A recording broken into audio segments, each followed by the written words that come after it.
ખેડૂત મિત્રો, ખેડૂત સેવા ભાવતાલ ચેનલમાં સ્વાગત છે। નવો હોય તો ચેનલને સબસ્ક્રાઇબ કરી જો, બેલ આઇકનને પ્રેસ કરી દેજો ભૂલ્યો, જેથી કરીને હવામાન વિડીયો તમને મળી રહે।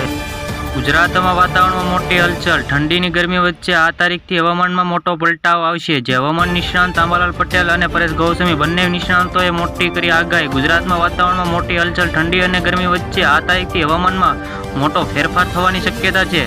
રાજ્યમાં આગામી 2 દિવસથી ઉચકાવ અને ગરમી પારો રાજ્યમાં તાપમાન રહેશે ગરમ અને તાપમાનમાં વધારવાની હવામાન વિભાગે આગાહી કરી છે। 17 થી 20 માર્ચ દરમિયાન રહેશે વાદળછાયું વાતાવરણ। હવામાન નિષ્ણાંત આંબાલાલ પટેલે સૌથી મોટી આગાહી કરતા જણાવ્યું છે કે આગામી 2 દિવસથી ગરમીનો પારો ઊંચો જવાની શક્યતા છે, જે 20 માર્ચની દરમિયાન રહેશે વાદળછાયું વાતાવરણ। હવામાન નિષ્ણાંત આંબાલાલ પટેલે સૌથી મોટી આગાહી કરતા જણાવ્યું છે જે આગામી દિવસોમાં 2 થી 3 દિવસમાં વાદળછાયું વાતાવરણ પણ શક્યતા જોવા મળવાની શક્યતા છે। ગુજરાતમાં ધીમે ધીમે ઉનાળો જામી રહ્યો છે। રાજ્યમાં અનેક શહેરોમાં મહત્તમ તાપમાન લગભગ 35 ડિગ્રી સુધી પહોંચી ચૂક્યું છે, જેમાં પણ હોળી સુધી પહેલાં તાપમાનમાં વધુ 4 થી 5 ડિગ્રી ઊંચો જવાની શક્યતા છે, જે અમદાવાદ હલચલ જોવા મળવાની શક્યતા છે।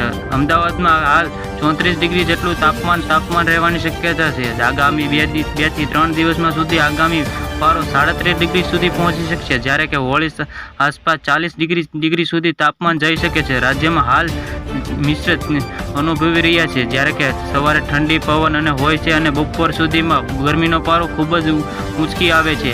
આગાહીકાર આંબાલાલ પટેલે આગાહી આવી છે કે આગામી 2 દિવસ કાળઝાળ ગરમી જોવા મળી રહી છે। આગાહી કરી છે જે આંબાલાલ પટેલે કહ્યું છે કે 22 માર્ચ સુધી મધ્ય ગુજરાતના ભાગોમાં 42 ડિગ્રી સુધી તાપમાન જઈ શકે છે। ગુજરાતના મધ્ય ભાગોમાં ગરમી પડવાની શક્યતા છે, જેમાં કચ્છમાં ઉત્તર ગુજરાત અને ભાગોમાં વધુ ગરમી પડવાની શક્યતા વ્યક્ત કરી છે। માર્ચમાં પણ ગરમી પારો વધવાની શક્યતા વ્યક્ત કરી છે, જેવા આંબાલાલ પટેલે સૌથી મોટી આગાહી કરતા જણાવ્યું છે। આવી જ રીતે ખેડૂત મિત્રો ફરી મળીએ, જોતા રહો ખેડૂત સેવા ભાવ।